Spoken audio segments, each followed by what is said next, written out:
হরে কৃষ্ণ। সকলকে জানে কৃষ্ণ প্রীতি শুভেচ্ছা বিনম্র প্রণাম। নিত্যম ভাগবতম আশার উপস্থিত আছি আপনাদের কৃপা আশীর্বাদ নিয়ে। আজকে হবে 200তম পর্ব। 200তম পর্বতে জানাই কৃষ্ণ প্রীতি ও শুভেচ্ছা। হরে কৃষ্ণ। ওম জ্ঞানং তিমিরান্ধস্য জ্ঞানাঞ্জনশলাকয়া চক্ষুরুন্মীলিतं येन तस्मै श्रीगुरवे नमः। श्री चैतन्य मनोभीष्टं स्थापितं येन भूतले स्वयं रूप कदा मह्यं ददाति स्वपदान्तिकं। वन्देऽहं श्रीगुरो श्रीयुतपदकमलं श्रीगुरून् वैष्णवांश श्रीरूपं साग्रजातं सहगण रघुनाथं वेदं तं सजीवं साद्वैतं सावधूतं परिजनसहितं कृष्ण चैतन्य देवं श्री राधा कृष्ण पादान सहगण ललिता श्री विशाखान्वितांश। हे कृष्ण करुणा सिंधु दीनबंधु जगत्पते गोपेश गोपिका कांत राधा कांत नमस्तुते। तप्त कांचन गौरांगी राधे वृंदावनेश्वरी विश्वभानुसुते देवी प्रणमामि हरिप्रिये।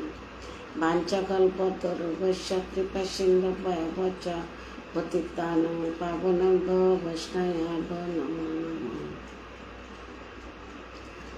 हरे कृष्ण। ओम नमः भगवते वासुदेवाय। ओम नमः भगवते वासुदेवाय।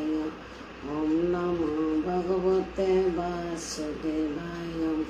श्रीमद् भागवतम प्रथम स्कंद अष्टादश अध्याय श्लोक नंबर 6।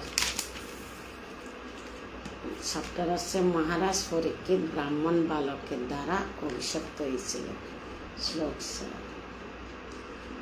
না উত্তম শ্লোক বার্তা নাম যুষতাম তৎকথামৃতম সাত সম্ভ্রম অন্তকালে অপি সরতাম তৎপদম্বুজম। অনুবাদ: তার এইরকম হওয়া বিচিত্র নয়, কেননা যারা উত্তম শ্লোক ভগবানের বার্তাতে অবিরত থাকেন তারা নিরন্তর ভগবানের কথার সে অমৃত পান করেন এবং তার চরণ কমল স্মরণ করেন।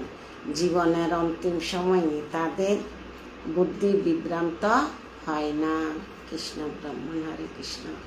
প্রভু ধন্যবাদ। তাৎপর্য করেছেন শিলা প্রভুপাদ। জয় শিলা প্রভুপাদ। জীবনের সর্বস্ব সিদ্ধি হচ্ছে অন্তিম সময়ে ভগবানের দিব্য প্রকৃতি